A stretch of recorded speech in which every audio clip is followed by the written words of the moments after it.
What do we need? Let's get started. Take 2 containers and place 2 slices of onions in each of them.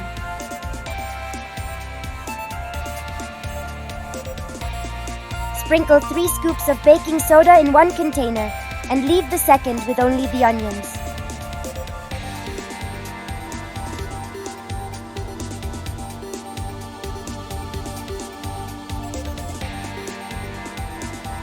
Close the containers tightly using their lids.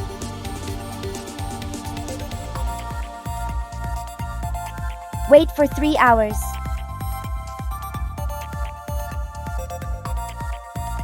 Open the 2 containers and take a sniff for each of them. No!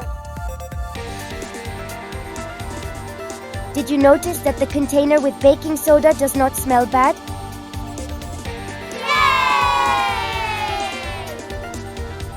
Scientific explanation. The odor of onion is acidic. Baking soda reacts with acidic smells and vanishes the odor.